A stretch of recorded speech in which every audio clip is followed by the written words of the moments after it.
I want to welcome you to the Ask Jeff YouTube channel. Here's today's question. What is YHWH? Well, I'm sure many of us have seen what appears to be this acronym before, but actually those are the English letters for Hebrew consonants known as the name Yahweh. Now, if you go back into the original Hebrew Old Testament, there were no vowels. It was a completely oral language. Kind of the best way to describe that is, obviously, my name is Jeff.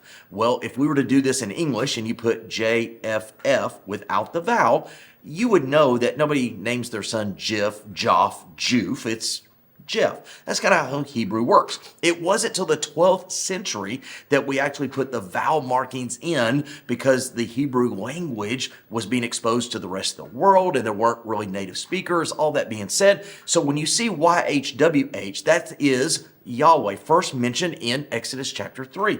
Remember when Moses asked, who do I say is sending me to deliver your people? And tell them I am that I am. That is that word or those letters put together. And so again, it essentially the name Yahweh. Now here's what's fascinating about that is the word Yahweh, as you would say it in English or in Hebrew, really, we haven't really translated it. We've transliterated it.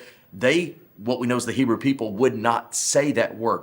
If you've ever been in a grocery store, particularly around Passover season, or around any type of Jewish oral written communication, and you'll see the word G-D. That is their way of saying Yahweh. They don't pronounce the name. They don't write the name. That's why you hear Adonai. Adonai would be the pronounced name of God from the Hebrew Old Testament, and Jehovah is always qualified. Yes, it stands alone, but usually it's qualified. Jehovah Jireh, Jehovah's, all those things.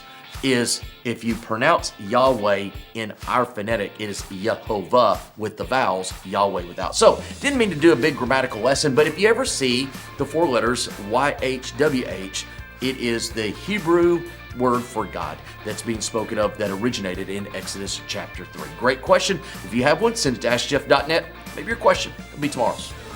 Thanks for being a part of today's daily question. Now, we answer a question each and every day. Please feel free to submit a new question at AskJeff.net. We may not have gotten to yours today, but we eventually will continue to be a part of this. Subscribe so you don't miss out on a question every day.